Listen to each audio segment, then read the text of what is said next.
especially this year, since an election year, every single candidate that's vying for position in any way is trying to sell their ideas. And so we've seen, some meetings with some stakeholders in various industries, and especially the creative arts industry. We've seen various shapes and forms. We saw the ladies meet with, our very own Jane Nana, and then also we saw Samira also meet some of the ladies as well. There's been interactions with people in the media, and then the very latest one is this particular one with the vying, the one vying for the position in the NPP. Now, I'm sure you saw, some of the videos on social media, some questions that were asked and all of that. But really and truly, first question, is this what we're looking for at this point in time? The reason I'm asking this question is, we've seen promises being made and not fulfilled. But now we're seeing, should I say, a step further, being taken as to having them come together to share their issues and problems or not. Should we be excited? Is this something we should, be excited about, that, at least, some effort is being made, somehow? Yes, or is it just one of those things?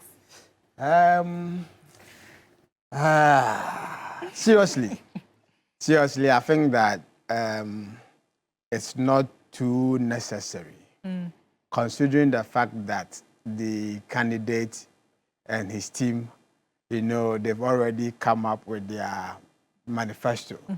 They have their plans for the industry already. So they should have consulted the industry players before putting together their manifesto document. That is when you can factor their ideas into whatever plan you have. So the question is the candidate going to relinquish whatever he has planned for what the guys in the industry, share with him when he met them?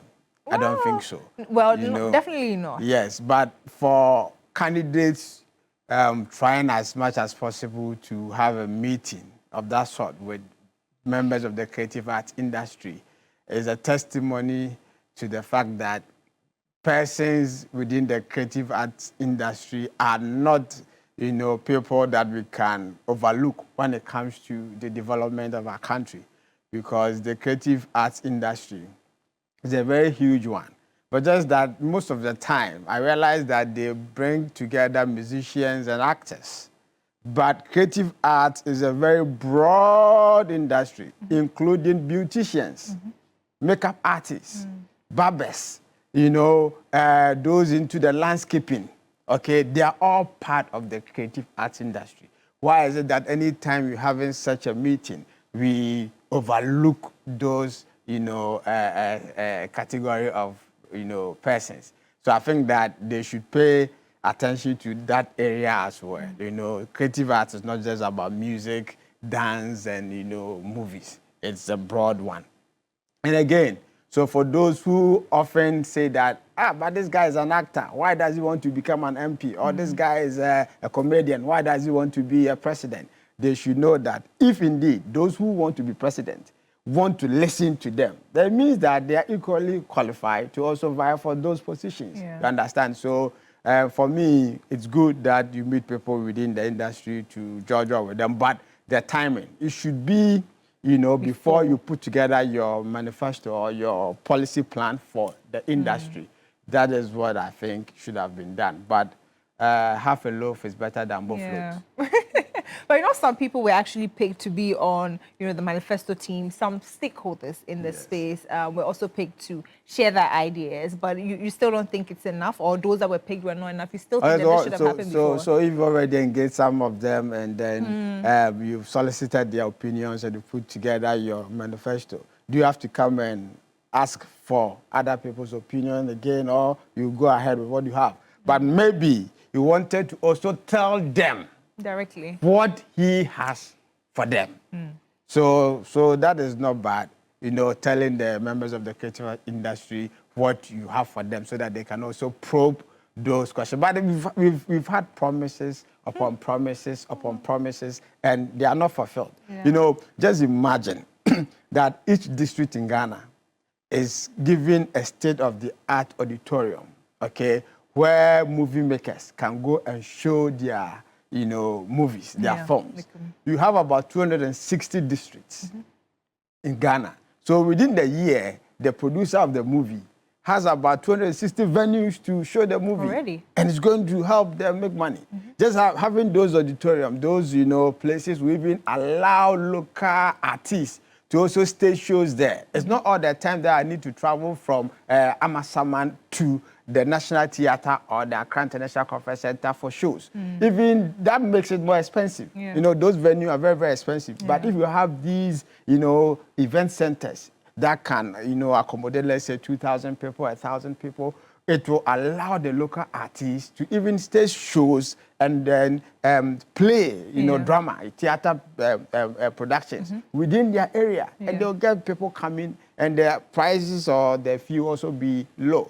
So it is something that really deserves the attention of the powers that be. The creative art industry has the solution to Ghana's economic woes.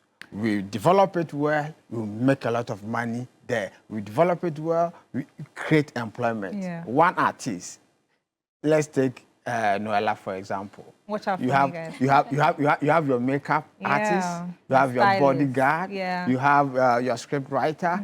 So you alone can give employment to about 8 people. Yeah. I get to a point. Just within the studio. We have a camera person, Mauli is there. Everybody is here. The people behind the scene. Yeah. All these people are members of the creative art industry. So when we develop the creative art industry, we will be able to find solution to the unemployment that we are faced with as a country. Risa, let me pick your mind as well on this. When you saw videos of the interactions and all, did you also feel that some people that should have been there were left out?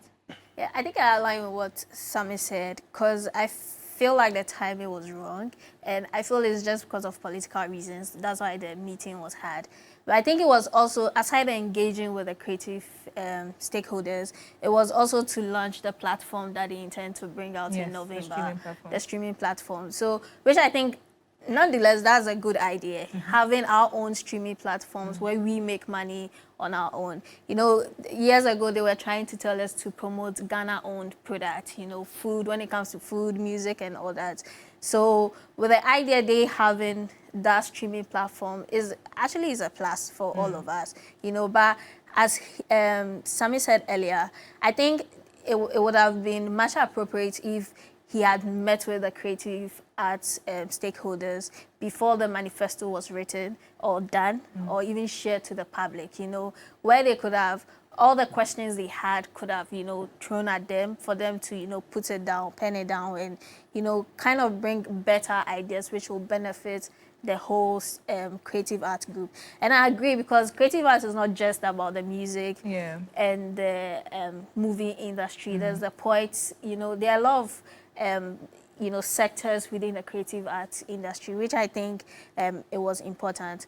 But again, I feel it was just for political reasons. And I don't know if they convinced them enough, but I don't know. Let's see. Let's see. Let's see. But even with the streaming platform, I think when I heard it, my question was whether or not we have the structure. Are we ready for our own streaming platform? Because day by day, we're hearing Gambia is not paying royalties of, many artists. People say for the 10 years, they're receiving about 200 CDs or 300 CDs and all of those. So when it comes to the structure, do you think that we're ready? Because mind you said it's in November. It's just next month that they're looking to launch that. But are we ready? I don't think we are, because it doesn't. I feel that timing is short, and Ghanaians or the government is known for starting something and leaving it along the way, just like that. So I feel it's a good idea, but it's something they need to take time, because from the meeting he said the streaming platform, aside the streaming platform, is also meant to collect royalties, also to distribute their music and all that, and there are some other features that the platform is going to bring. So I feel it's better. It's just like the free SHS. They start. I feel it's a testing thing. They start, and if it doesn't work, what happens next? But they need to. I don't think the structure is there.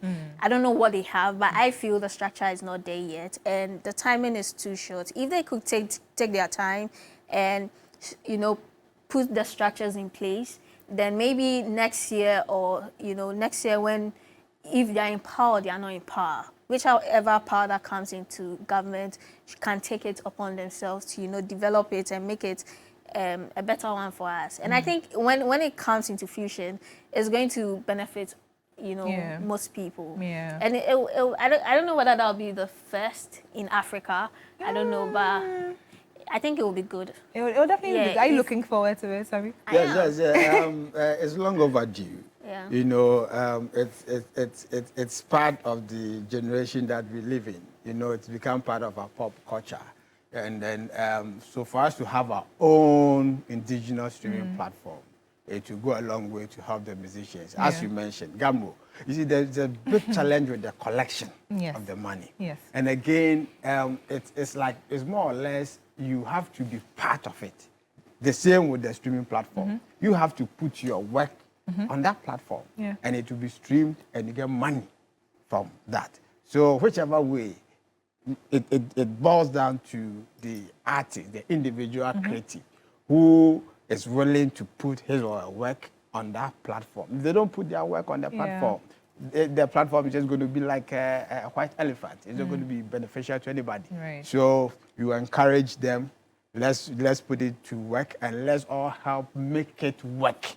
If it works, it's for our own good. Yeah. So I support it. It's something that I think is... Okay, is Andrews, are you excited that Ghana is about to have its own streaming platform? Well, I think everything has been said, and I feel excited to be here in this time, living when Ghana is about to launch this initiative. It's a wonderful idea, but a lot has to go into it, and I think the planning, it contains a lot, so they have to just take their time. And as it's been said extensively, maybe next year, then next part that comes, or if it's still this government, I think it should be something which should be not politicized, but then it should be a national content. And I think they should really look at the issue of service providers and their data is another thing that is really bothering us, because the people who are going to put out their work and the people who are going to watch would also, yes, it goes hand in hand. So I think they have to do something particularly about the data and stuff.